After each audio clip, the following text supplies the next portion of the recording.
Բարև ձեզ, դուք դիտում եք Ամանորյա դիտակետը, այսօր իմ հյուրը Հայ ազգային կոնգրես խմբակցության ղեկավար Լևոն Զուրաբյանն է։ Բարև ձեզ, պարոն Զուրաբյան։ Շնորհակալություն հրավերն ընդունելու համար, ամփոփելու ենք 2014 թվականը եւ այսպիսի մի վատ հարցից սկսեմ, որն էր ընդդիմության ամենամեծ սխալը 2014 թվականին։ Գիտեք, դուք լրագրողներդ այդպեսի մի սովորություն ունեք նման հարցեր տալու, որը ես ճիշտ ասած այդքան էլ իմաստալից չեմ համարում, որովհետեւ ասենք եթե ես մի կոնկրետ բան հիմա ընտրեմ եւ ասեմ դրանից շատ բան չի փոխվի։ Եթե խոսենք ընդհանրապես այն գործընթացների հաջողության մասին, որով որ մենք զբաղված ենք, ես պետք է ասեմ հետեւյալը, մի քիչ քանդելով ձեր պլանը։ Չէ, հաջողություններին դեռ կհասնենք, պարոն Զուրաբյան, ուզում եմ հարցս երևի վերաձևակերպեմ, խոստացված նոր Հայաստանն է, ինչու մինչև հունվարի 1-ը չստացվեց իրականացնել։ Ես չքան հասկանում, դուք չեք ուզում թողնել, որ ես քանդեմ ձեր պլանը զրույցի։ Քանդեք, լավ, խնդրեմ։ Բայց ես համառեմ եւ կարծում եմ, որ այդպես ավելի ճիշտ կլինի, որովհետեւ եթե խոսում ենք ընդհանրապես անցյալ տարվա մասին, կատարվեց ամենակարևոր բանը, նորից Հայաստանը ունի միացյալ ընդդիմություն, որը կարող է մարտահրավեր նետել իշխող ռեժիմին եւ կարող է երկրում տանել բովանդակալից քաղաքական գործընթաց։ Դա շատ կարեւոր է, որովհետեւ երկիրը ունենում է հեռանկար, եթե քաղաքացին հասկանում է, որ ինքը կարող է մասնակցի որևէ քաղաքական գործընթացի, որի հետևանքով այնուամենայնիվ ինչ որ բան կշտկվի։ 2007 թվականից 2008 թվականից մենք մեծ հույս էինք տվել ժողովրդին եւ դա լուրջ շարժում էր Տեր-Պետրոսյանի շուրջ ձևավորված, որը տարիներ շարունակ պայքարեց, լավ թե վատ ունեցավ իր հաջողությունները եւ անհաջողությունները, բայց ակնհայտ էր, որ պետք է մի նոր ռեցեպտ գտնվի, որովհետեւ ակնհայտ էր, որ շարժումը միայնակ չի կարողանում այս ռեժիմի դեմ գնալ։ Եվ պետք էր դաշնակիցներ փնտրել, պետք էր ավելի բարդ ռազմավարություն որդեգրել, ինչը եւ արվեց 11 թվին հայտնի այդ քաղաքագիտական վերլուծության ժամանակ, երբ պարզ Տեր-Պետրոսյանը ասաց, որ նկատելով այն տարաձայնությունները, որ կան իշխող կոալիցիայի մեջ, ԲՀԿ-ի եւ Հանրապետական կուսակցության միջև, մենք պետք է մտածենք դրա մասին, որ ինչ որ մի քաղաքական գործընթաց սկսենք, որի հետևանքով ԲՀԿ-ն, այսպես ասենք, կմիանա շարժմանը կամ կոնգրեսն ու ԲՀԿ-ն դաշինք կկազմեն եւ միասնական ճակատով հանդես կգան Սերժ Սարգսյանի դեմ, իշխող ռեժիմի դեմ։ Այն ժամանակ, եթե հիշում եք, դա անցալվեց շատ քննադատաբար, շատերը ծաղրեցին, սուլեցին, չգիտեմ, շատ մարդիկ դուրս եկան շարժումից այդ պատճառով, բայց 3 տարի հետո այնուամենայնիվ պետք է արձանագրենք եւ դա ես կարծում եմ անցած տարվա ամենամեծ հաջողությունն է, 3 տարի հետո կոնգրեսը եւ ԲՀԿ-ն գտնվում են մի ճամբարում, կազմել են մի ճակատ, որին նաեւ միացել են այլ քաղաքական ուժեր, մասնավորապես Ժառանգությունը, հիմա երյակի այսպես կոչված ֆորմատն է գործում եւ ձևավորվել է համաժողովրդական շարժում։ Երբ որ Տեր-Պետրոսյանը ասաց, որ ձևավորվել է նոր համաժողովրդական շարժում, գիտեք ինքը ինչ նկատի ուներ։ Ի վերջո դա մի մարդ է, որը իրականում բոլոր համարյա համաժողովրդական շարժումների ակունքում կանգնած է եղել։ Ինքը մեծ փորձ ունի նման շարժումների եւ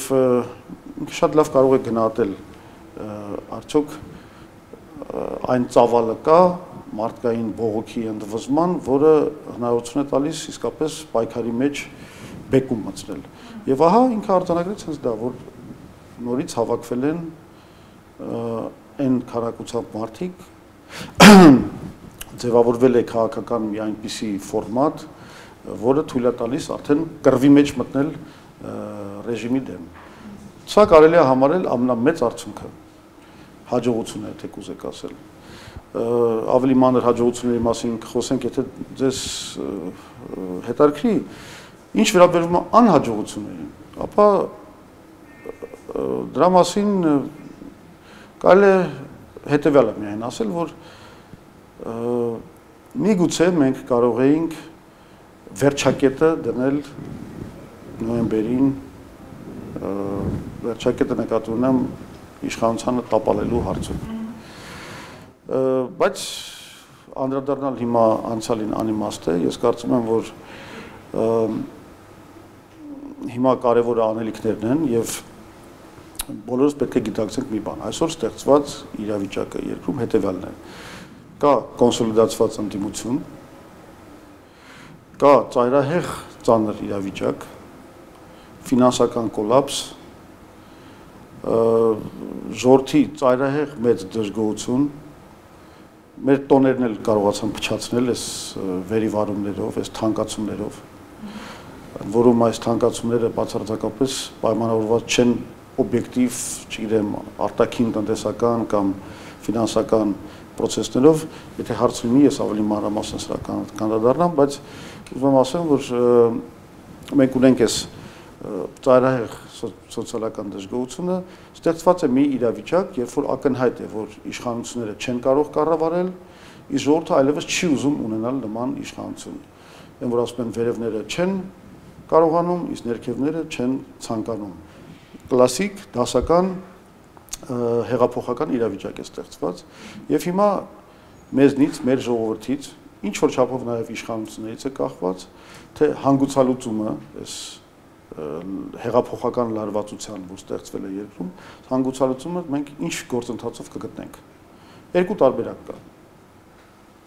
Մեկը այն է, որ այնուամենայնիվ հասկանալով ճգնաժամի խորությունը, կառավարման այս տապալումը, եւ հասկանալով իրենց գլխին գալիքը, եթե չգնան զիջումների, իշխանությունները գնում են ընդդիմության հետ հրապարակային համաձայնության արտահերթ ընտրություններով գրաֆիկն էլ կարող ենք մշակել, արտահերթ ընտրություններով ժողովրդական իշխանության ձևավորման այդ գործընթացով, ասենք, սկզբից կարելի է անցկացնել խորհրդարանական ընտրություններ, հետո նախագահական ընտրություններ կամ հակառակը դա պայմանավորվելու խնդիրներ են, բայց իրավիճակը հանգուցալուծվում է ազատ եւ արդար ընտրություններով Հայաստանում հաստատվում է մի իշխանություն, որը արտահայտում է ժողովրդի կամքը։ Կամ եթե դա չի արվելու, եթե իշխանությունները շարունակելու են բթամիտ կերպով դիմակայել որևէ գործընթացի թույլ չտալ, որ առաջ գնա, այդ դեպքում իսկապես այլ բան չի մնում քաղաքական ուժերի համար, եռյակի համար, համաժողովրդական շարժման համար, մեր ժողովրդի համար, քան մի քիչ ցնցումային լուծումներ պարտադրել իշխանությանը։ Դա ինչ է նշանակում։ Դա նշանակում է, որ մենք առաջին իսկ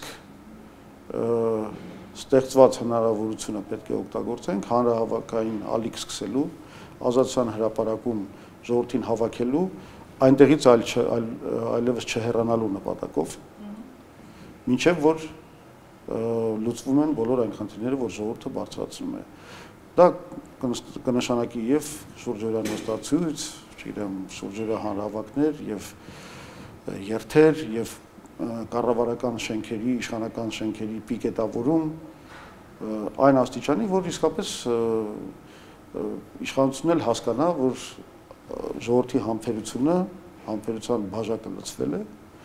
եւ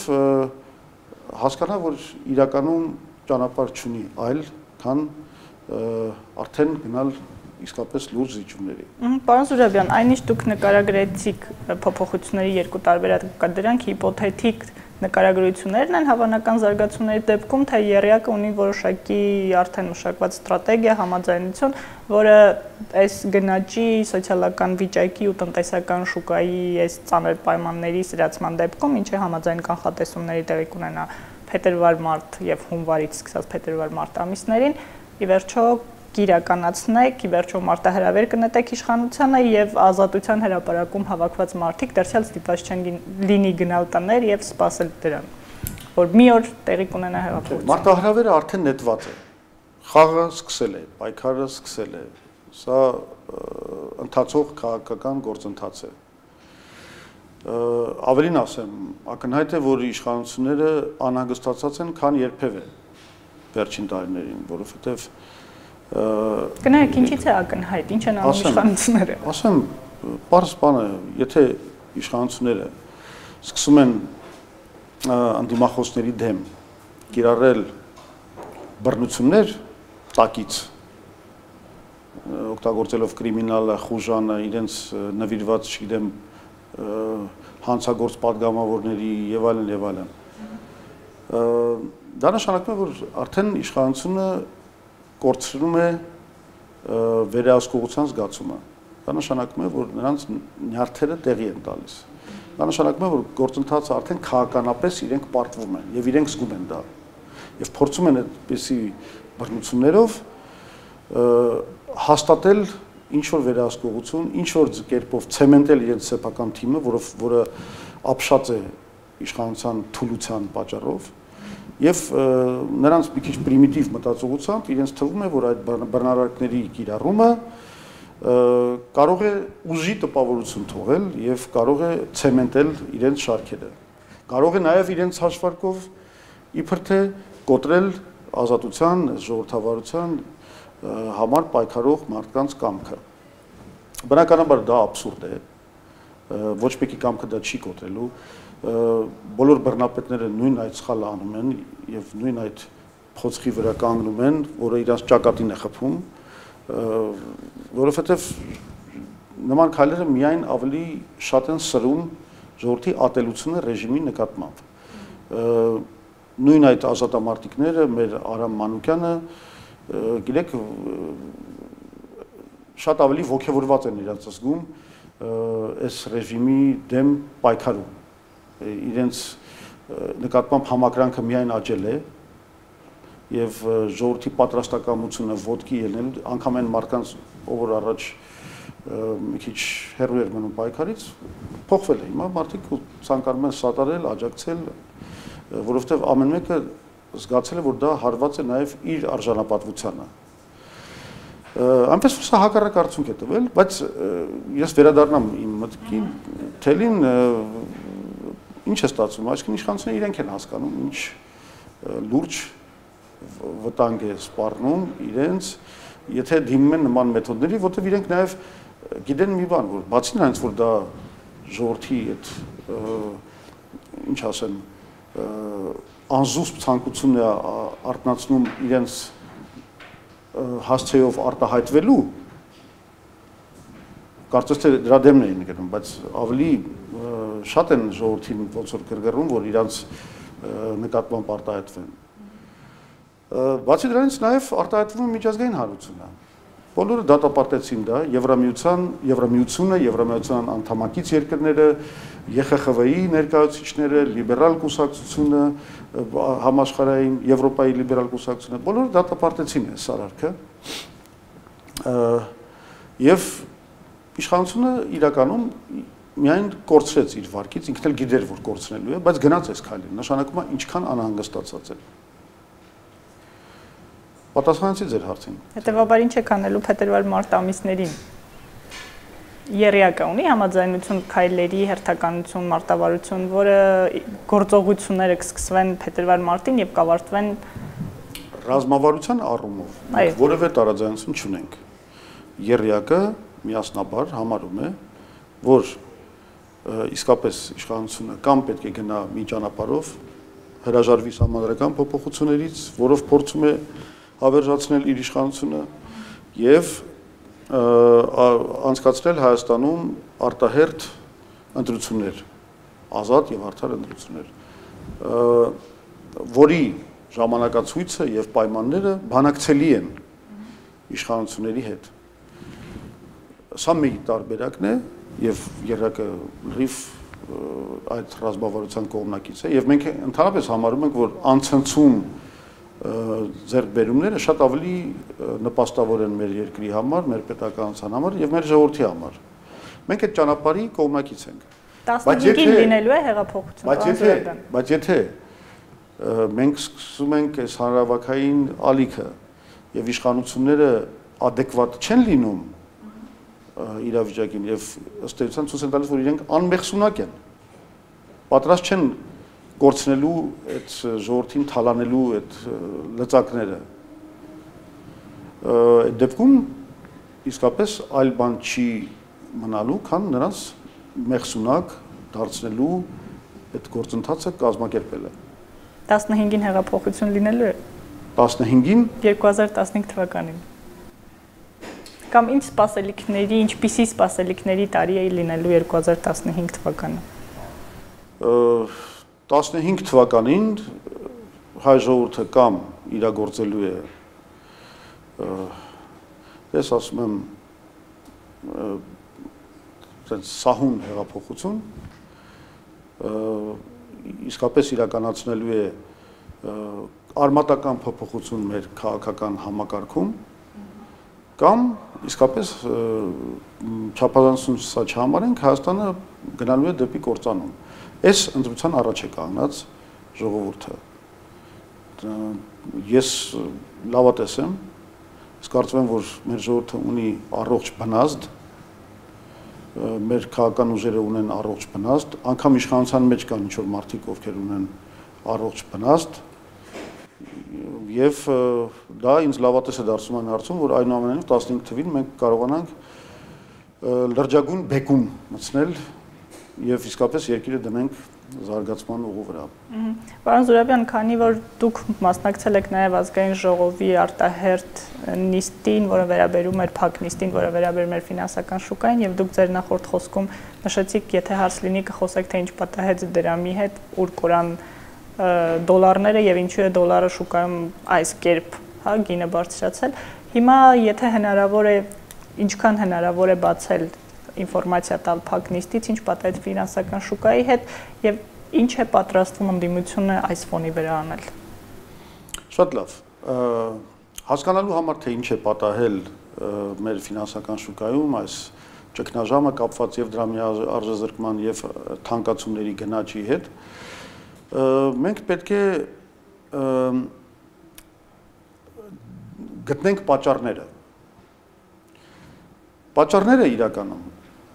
եւ երկարաժամկետ կատեգորիայից են եւ կարճաժամկետ։ Երկարաժամկետ պատճառները այն են, որ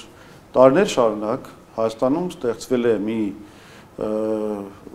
ներմուծող, ուրեմն այդ օլիգարխիային սպասարկող պետական մի համակարգ եւ տնտեսական համակարգ, որի էությունը հետեւյալն է.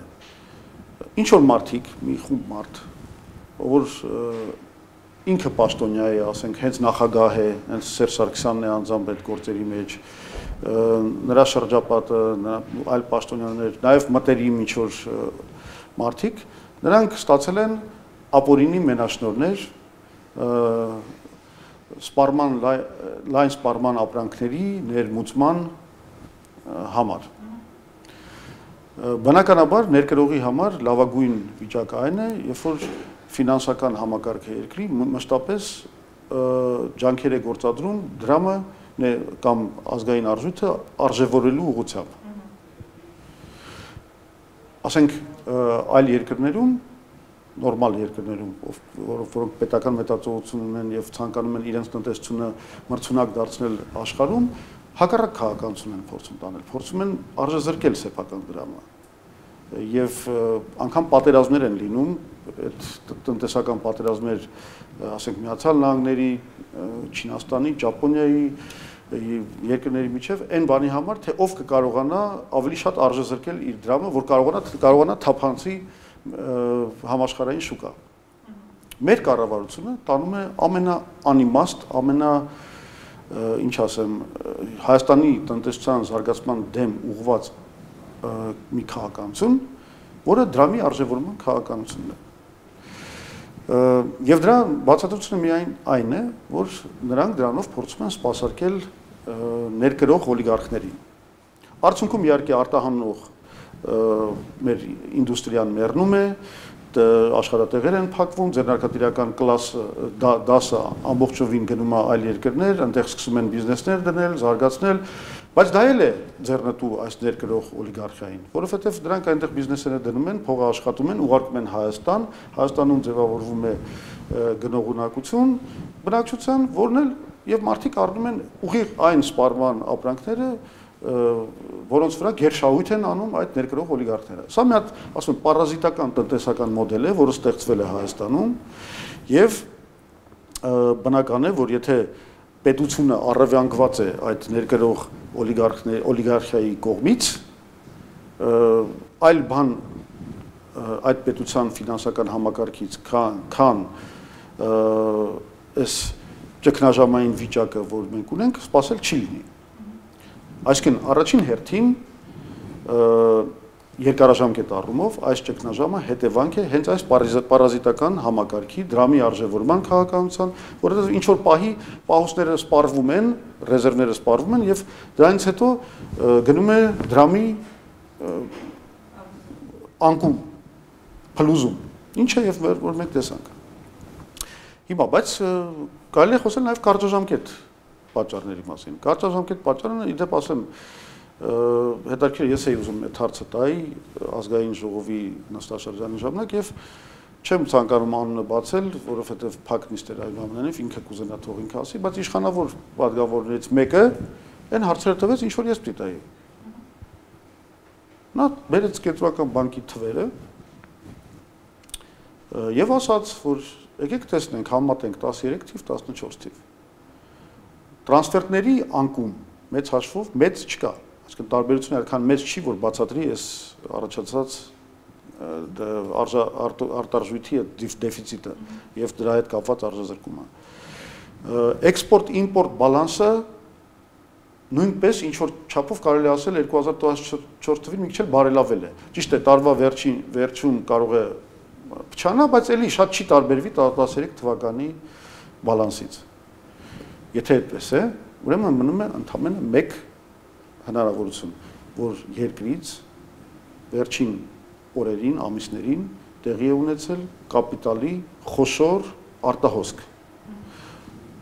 Եվ պատգամավորը հարց տվեց, ով է կազմակերպել այդ արտահոսքը, այդ արտահոսքը ով է արել, անունները տվեք։ Շատ բնական հարց է, որովհետև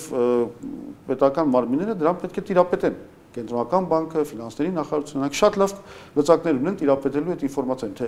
ով է տարել այդ արտարժույթը դուրս։ Արդյոք դա իշխանավորներն են, ովքեր կանխազգալով մոտալուտ իրենց գործանումը արդեն իրենց փողերը դուրս են հանում։ Արդյոք դա ինչպես մի վարկած կա ռուսական, չգիտեմ, ձեռնարկություններն են, որոնք փորձում են արտարժույթ տանելու, որ այդ սովը բավարարեն Ռուսաստանում։ Արդյոք դա ինչ որ օլիգարխներ են, ովքեր իրենց կապիտալը փաստորեն փախցնում են Հայաստանից։ Այդ հարցերի պատասխանը դեռ պետք է գտնել։ Բայց որ պետությունը նորից մեղավոր է, իշխանությունը նորից մեղավոր է, դա ակնհայտ է, որտեվ իշխանությունը պետք է վերահսկեր այդ գործընթացը։ Իշխանությունը ունի հնարավորություն թույլ չտալու նման խոշորածավալ օպերացիաներ կամ գոնե հրապարակայնորեն դա դնի քննարկման եւ մենք հրապարակայնորեն գտնենք լուծում, թե ինչպես պետք է այդ կապիտալի արտահոսքի դեմն առնել։ Իշխանությունը ոչ մի բան չի արել։ Իշխանությունը թաքցնում է այդ ինֆորմացիան եւ մենք արդեն սկսում ենք մտածել, որ սա նորից պետականորեն կազմակերպված մի օպերացիա է, թալանի օպերացիա է, չգիտեմ, որի անունը ինչ ասես կդնեն, աշխարհաքաղաքական ինչ ասես պրոցեսներով կբացատրեն, էլ Ամերիկայում, չգիտեմ, տնտեսության կայունացմամբ, էլ Ռուսաստանում ֆինանսական կրախի ինչով ասես չեն բացատրի, բայց բացի նրանից, որ իրականում տեղի է ունեցել այդ կապիտալի արտահոսքը, որը իրենք թաքցնում են։ Շատ լավ, շնորհակալ եմ պարոն Զուրաբյան, այս վատ նոտայի վրա թերևս ավարտենք մեր հարցազրույցը։ Նոտայի վրա արտահայտում ես, ավարտում ես։ Շնորհավորենք մեր դիտողների եւ ձեր ամանորը եւ ակնկալենք, որ 2015 թվականն այնուամենայնիվ ավելի լավը կլինի, քան 2014 թվականն։ Ես հենց չէի ցանկանա, որ մենք վատ նոտայի վրա շնորհավորենք եւ ավարտենք։ Ես իրականում կարծում եմ, որ եւ քաղաքացիական մեջ է եւ կյանքում է այդպես, որ եթե լինում են ճգնաժամեր, եթե լինում են բարդ իրավիճակներ, բացի այն բոլոր բացասական բաներից, չարիքից, որ դրանք բերում են, նրանք նաև բերում են ինչ որ պոտենցիալ իրավիճակը շտկելու։ Ճգնաժամերը իրականում նաև լավ նպաստավոր ինչ որ ֆոն են վերջապես մոբիլիզացվելու, վերջապես ճիշտ լուծումներ գտնելու, վերջապես համախմբվելու եւ մարտահրավերը նետելու եւ հաղթելու հարցում։ Սա իսկապես հիմա մարտահրավեր է, այն որ այս զրկանքներով, չգիտեմ, այս բոլոր խնդիրներով ամեն ինչ ոնց որ կենտրոնացավ մեր կյանքում, սա մեզ համար պետք է ահազանգ լինի եւ մենք պետք է հասկանանք, որ իսկապես երկրի ճակատագիրն է լուծվում եւ կա հնարավորություն քշել այս թալանչիներին, այս գերեքիչներին եւ Հայաստանում ստեղծել նոր տիպի պետություն, որտեղ իշխանավորները հաշվետու են ժողովրդի առաջ եւ ժողովրդի առաջ բացում են հեռանկար։ Մենք ուզում ենք մի հասարակություն, որտեղ կա հեռանկար, որտեղ կա արժանիքի իշխանություն։ Այս առումով ես ցանկանում եմ, որ նման տարի դառնա 2015 թվականը մեր ամբողջ ժողովրդի համար եւ շնորհավորում բոլորին նոր տարին։ Շնորհակալություն նաև ձեզ, շնորհավոր ամանոր եւ Սուրբ Ծնունդ, շարունակեք հետևել Civilnet-ին։